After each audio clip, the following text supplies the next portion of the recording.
Hello, ladies and gentlemen. It is currently some date in April. Where's my calendar? April 17th, 2013, and this is Day 9 Daily number 574, where we learn to be a better gamer. And my face is in focus, but my shirt is not.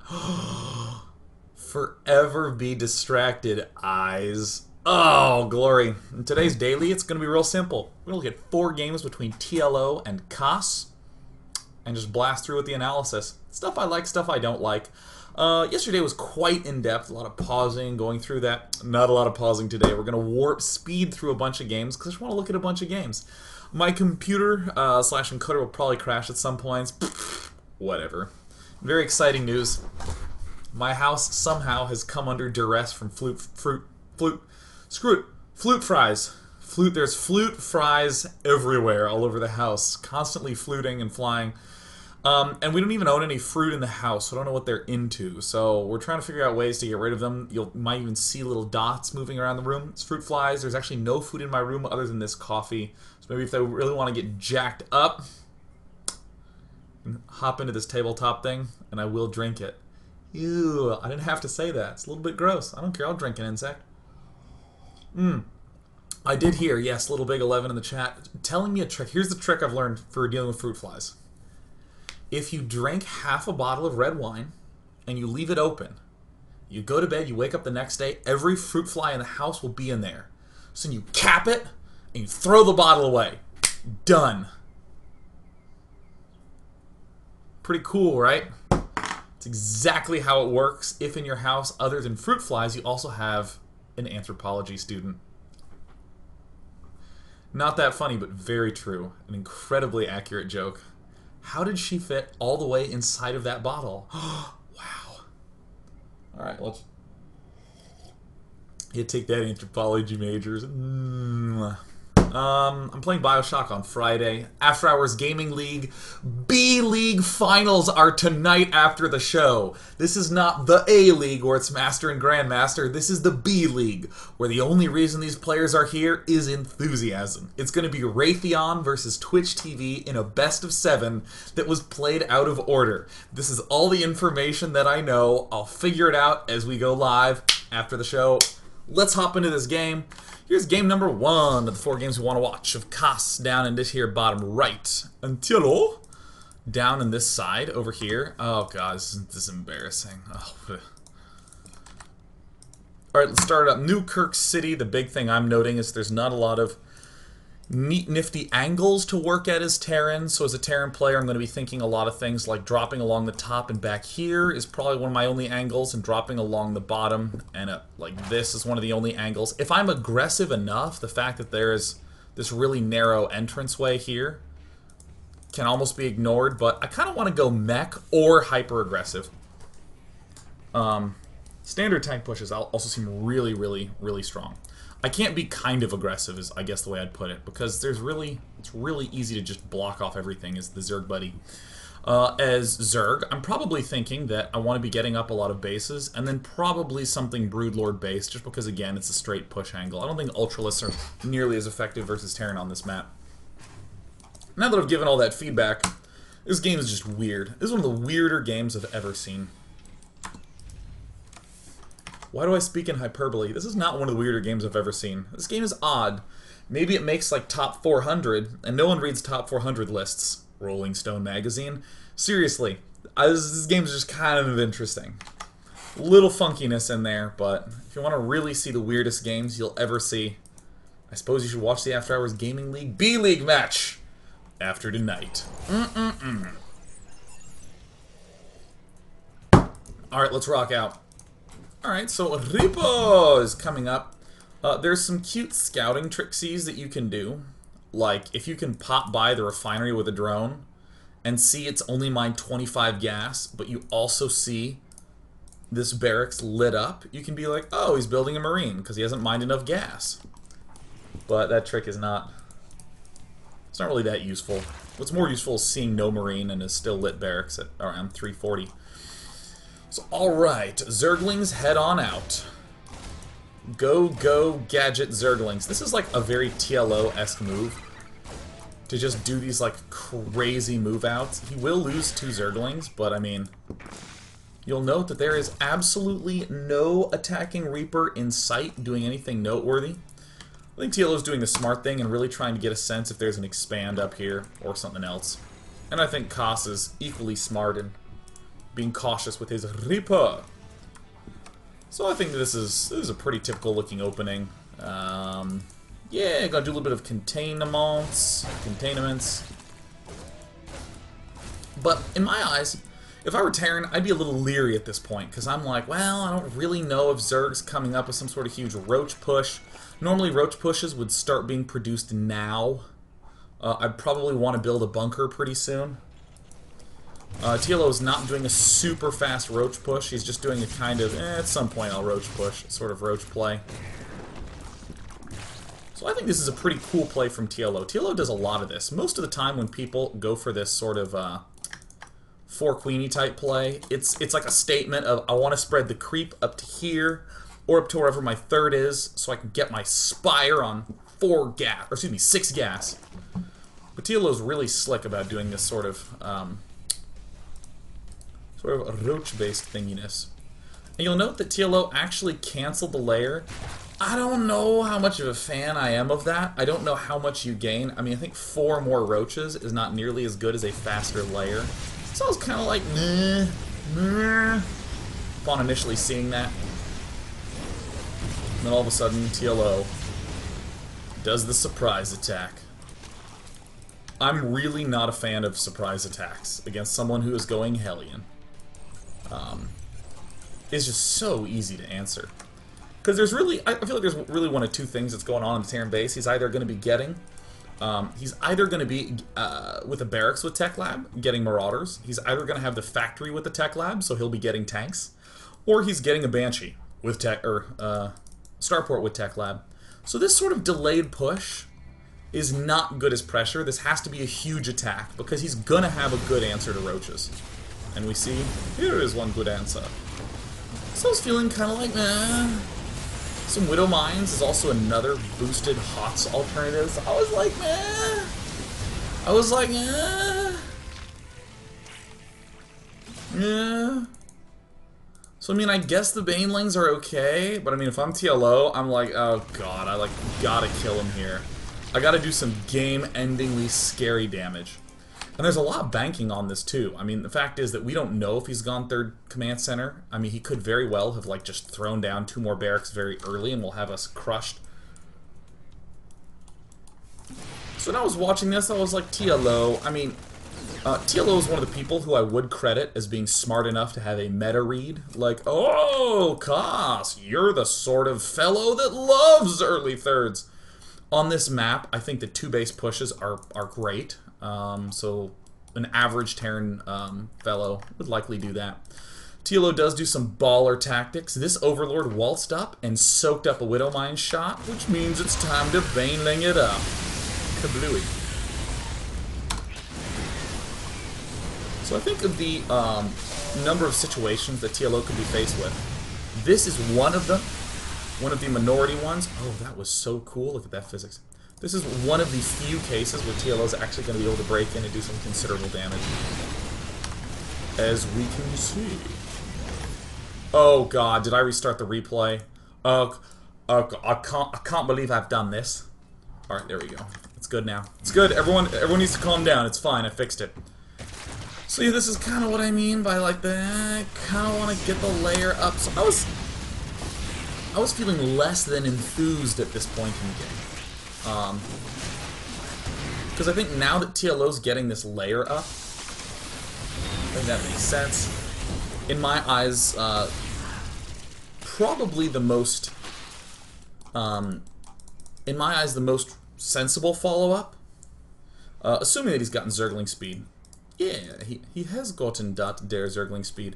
I mean, I guess there's a number of them. It's kind of hard to mess up 44 drones versus 19 workers, but I'd want to focus on doing something layery, like Infestors or Spire, something that allows me to get drones in the meantime that will keep a low econ player back. Because, I mean, any player who's low on SCVs is either going to try to get his economy back up, so you can punish him with Mutalisks, make him stay defensive even longer, or he's going to try to build up an army and move out.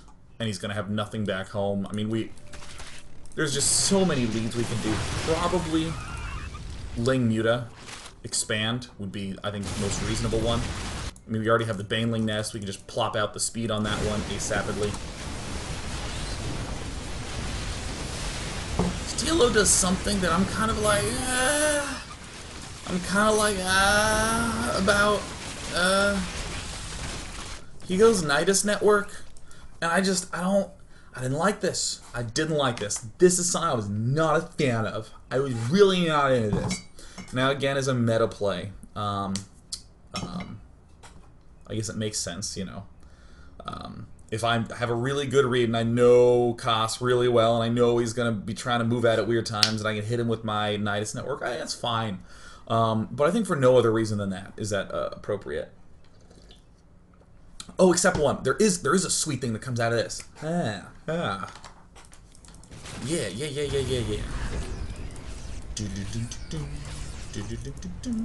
also, I actually feel like I might be giving not enough credit to the notion of roaches. The opponent opened Reaper into Hellion. It's very unlikely that he has a lot of Banshees, but it still is likely that he has tanks and or the ability to get Marauders. So I think that I still think this is not as high a percentage attack. One of the reasons why I'm not a fan of Nidus Network here is that, you know, if you Nidus in the main, I mean, right now Kas has kind of gotta stay defensive. He can harass, but he can't, like, attack out the front. He's got to make sure that these bases stay alive. Stay alive and well. So, I mean, there's really no probability that a Nidus Network in the main base is going to have any strength, because there's almost certainly going to be units there.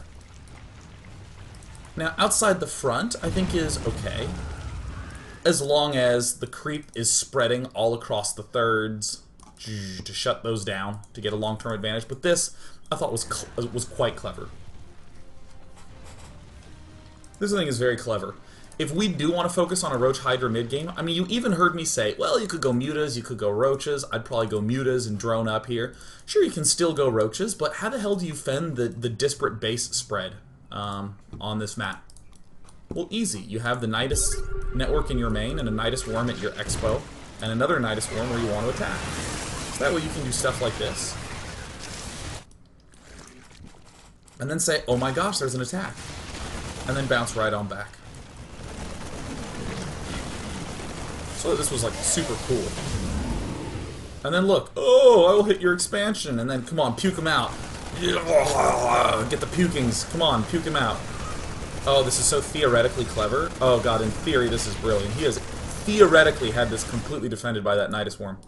A little focused on the attack at the front. God, that could have been amazing. So yeah. I mean, I will say this continued aggression at the front.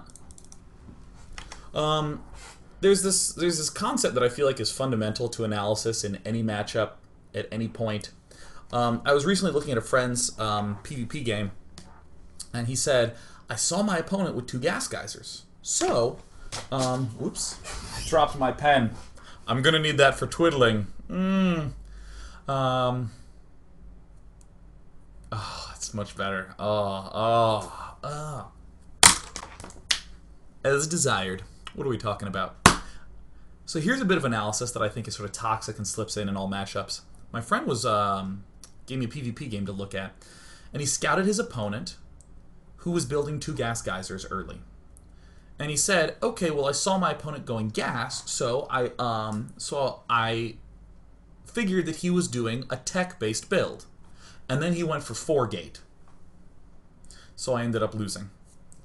But the thing is that you shouldn't really be trying to conclude exactly what he's doing. You should be trying to conclude what he can't be doing. What is impossible at this point.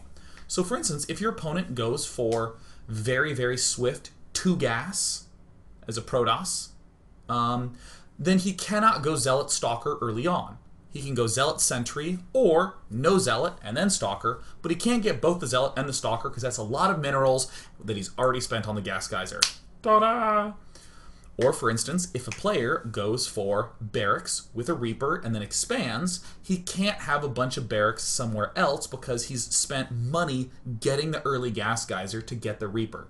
And there's time spent being built on the Reaper. So there's not going to be a big Marine push following that up quickly. Could be a Marine push following it up eventually, but that can't be the case. So if you can cross off what he can't be doing, you can kind of narrow in what he is doing. But you never want to be like, oh, well, I saw him saving up a bunch of money. I guess I'm going to assume that he's expanding. You can't do that. You can say something like, I see that he has not built his geysers, so he's definitely not going Banshee, he's definitely not going Fast Tech. So he could be expanding or going all in. Those are the remaining things. Why do I bring this up here? Because in this circumstance, TLO's in a spot where he's done some critical damage. I'm going to pull back to the ever-critical 1240 mark. By the way, that's not critical. I was being facetious. So he has certainly done a lot of damage. Therefore, here's the mistake that can happen. I've done a lot of damage. He might not have enough defense up because he's scrambling to get his economy back up. Notice the key word might. We don't want to conclude what he is doing. We want to say something like, okay, well, because he has been battered down, he definitely cannot do a full frontal attack. So we can drone up and probably take another expansion. That expansion exploits the not part. He can not be attacking us. So another expansion is going to be impossible to be attacked. There's not a guarantee that these sorts of pressures at the front are going to work.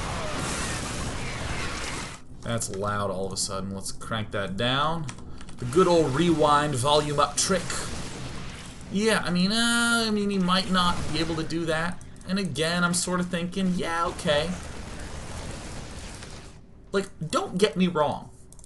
This kind of attack from TLO, Overseers to kill this off, could work. You may be able to exploit this if your opponent doesn't defend properly. But you don't have to go for this might work proposition. You can go for the guaranteed thing. He cannot physically possibly do a huge frontal assault because I killed so much shit. If I kill off 20 workers early, that's minutes that 20 workers are not mining. That's thousands of minerals that he has not been incoming that will be taken away from his attack. So this, I'm sort of like, it's risky, and I prefer my guaranteed stuffs. So I mean, this is easy to look at and go, I need to focus a little bit better, and he would have got that off. But I'm kind of the opinion that, I mean, this situation doesn't even need to be in existence. I mean, right here, like, little tiny misclicks, attempted pushes at the front. So I actually feel like Kas gets quite the opportunity to begin stepping back in here. He does bait some dudes out. And now TLO is beginning to switch into Hydra Roach. I love TLO's use of pneumatized carapace. Now, one thing that I want to give... Oh, yeah, by the way, see this? This is so great. I love this because, again, my opponent has been battered down so much early that I think that there is a low probability that he can push out and do a lot of damage. Here's another way to get guaranteed damage. I know my opponent doesn't have enough troops to both defend the front and defend the back, so because he was battered down so early. So I can do stuff like this. I can contaminate his upgrades to make sure that I don't fall behind in that. All these are just fantastic exploits. Love those. One thing I do like about TLO is that, I mean, even though I've noted some things that I wasn't a big fan of that TLO did in this game, there's just so much creativity and exploration of ideas that is not derpy. It's not just like, Nidus networks are amazing, I'll build one. You know, it's like, okay, well, here is a way that I can apply pressure to the front and still defend on my bases. And that's well thought out, because harass is really the only way I'm going to be threatened at this point. It's like logical. Really, really like that. And I'm just going to speed this game up a little bit because I actually thought that this analysis would be a lot shorter than it was, but whatever. I'm going to watch all sorts of games today. So this is where I start to really like TLO's play. He's getting He's getting Overlord speed, so that way he can cover against drops. Makes sense. He has a slower Roach Hydra force. It's not as speedy as Mutalisk Jurgling. Some of these clever pokes to try to delay the third. Whoop, that attack's not working. Retreat! Really cool to see in action.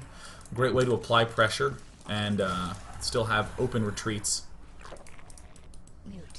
And then I think after all the cuteness sort of subsides, some attempted contaminates on these back guys that actually works well. Come on, get it in there. Yeah. Isn't that cool? Is that not cool? And this is a way to allow his Hydra Roach to get the upgrade lead. I loved this. And then I think that this attack is just the sort of classic, well, I didn't quite have enough stuff because my opponent battered me down so hard early on that I was forced to retreat. And TLO just begins wrecking the front. I don't think there's that much left that I really care to talk too much about. Biomine is not... Actually, do I have an opinion on that? I think that in Kas's shoes, going for Biomine is, you know, sensible enough, but I mean, you really just need to have Biomine versus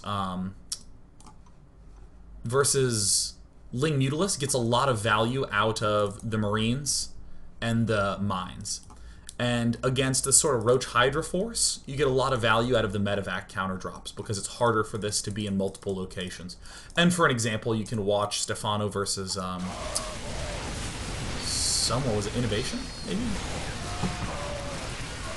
Or it was last? It was a Terran player at the MLG Winter Championships. So I don't think that in general you'll need tanks against Roach Hydra. But I think that given the low econ circumstance, tanks are the only way to be able to step back ahead against this sort of force. So TLO just wins, damn it. GG happens in like a minute and a half while Kas just slowly burns down to death. He burns down to death. Oh, it's terrible. I thought that was a cute game. We saw this simple idea of this kind of tricky attack from TLO that I actually thought was quite risky. A followed up Nidus Worm that I think had a lot of potential value that got a little bit floundered by some slight disorganization. But TLO then just started to expand, go for very typical looking macro armies, Roach, Hydra, and expanding. The most key aspect of which in my eyes is my opponent cannot be doing a frontal attack because of the damage that was going on. So our answer, our follow-up play is to that fact. Not to us saying, I need to know exactly what he is doing. You're not trying to exploit what an opponent is doing. You're trying to exploit what he cannot be doing. So without any further ado, I'm going to go to a break. And by the way, if you like these rapid-fire analyses type episodes, please let me know. Feedback at day9.tv. I would be thrilled. Be thrilled to know. But until then, I'm thrilled to play my